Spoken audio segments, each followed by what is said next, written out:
올해 코스피 기업 공개 시장의 첫 대어인 두살로보틱스가 세계 최대 국부펀드와 자산운용사 등 글로벌 큰손들의 대대적인 러브콜을 받으며 공모가를 희망 가격 범위 26,000원 최상단에 확정했다. 두살로보틱스는 19일 국내외 기관 투자가들을 상대로 공모주 수요 예측을 진행해 공모가를 26,000원에 확정했다고 공시했다.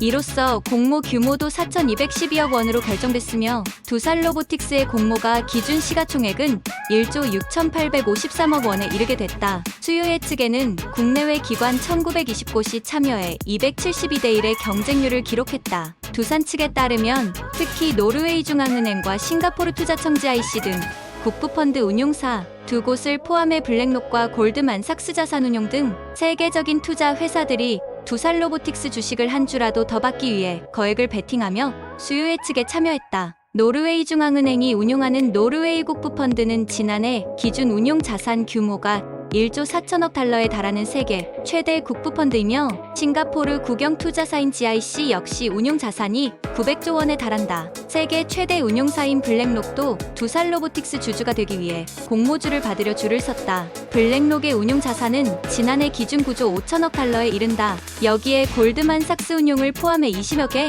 해외 대형 운용사들이 참여해 국외에 배정된 공모 물량을 받을 것으로 알려졌다. 업계 핵심 관계자는 해외 기관 투자가 256곳의 총 주문 수량이 약 2억 9,200만 주에 달했다면서 두살로보틱스 투자를 위해 7조 원 넘는 주문을 쏟아냈다고 전했다. 해외에 배정될 공모주 물량은 1,000억 1,200억 원 수준으로 파악된다. 앞서 두살로보틱스는 싱가포르와 홍콩에서만 투자 설명회를 열었는데 전 세계 대형 운용사들이 거의 대부분 수요 예측에 참여한 것은 두살로보틱스의 성장성을 높이 평가했다는 의미로 풀이된다. 수요 예측에 참여한 한 자산운용사는 공모 규모가 5천억 원이 넘지 않는 IPO에 국부펀드가 두 곳 이상 참여한 것은 이례적인 일이라고 말했다. 두살로보틱스는 2122일 일반 청약을 실시한 후 다음 달 5일 코스피에 입성한다. 두살로보틱스 수요 예측에서 기관 투자가들은 물량을 한 주라도 더 배정받기 위해 적극적으로 의무보유 기간을 늘린 것으로 나타났다.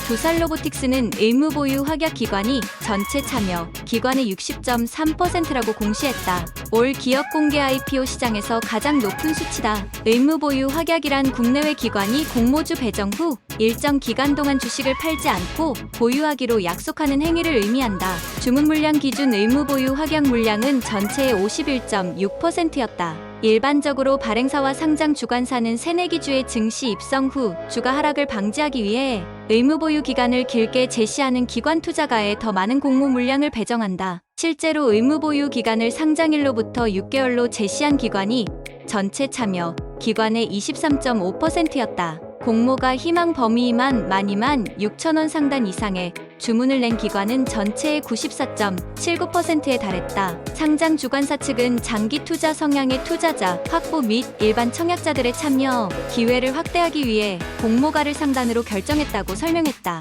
기관 투자가들은 우리사주조합 미달 물량을 제외하면 공모액의 최대 75%의 1,316억 3,159억 원을 배정받는다. 수요 예측 경쟁률이 272대 1이니 주문액이 약 86조 원에 달한 셈이다. 두살로보틱스가 노르웨이 국부펀드와 싱가포르 투자청, 블랙록 등 글로벌 큰손들을 투자자로 유치한 데 대해 미래에셋증권과 한국투자증권 등 대표 주관사의 해외 세일즈 역량이 빛난 결과라는 평가다. 외국계인 크레디트 스위스가 공동 주관사로 참여했지만 최근 UBS에 인수되며 힘이 빠진 상황에서 국내 증권사들 중 해외 사업 역량이 가장 뛰어난 미래에셋과 한투가 빈자리를 채운 것으로 전해졌다. 2122일 진행되는 일반 청약에는 대표 공동 주관사인 미래에셋증권 한국투자증권 NH투자증권 KB증권 CS에 더해 키움증권 신영증권 하나증권 UBS가 인수사로 참여해 투자자들의 청약 편의성을 높였다.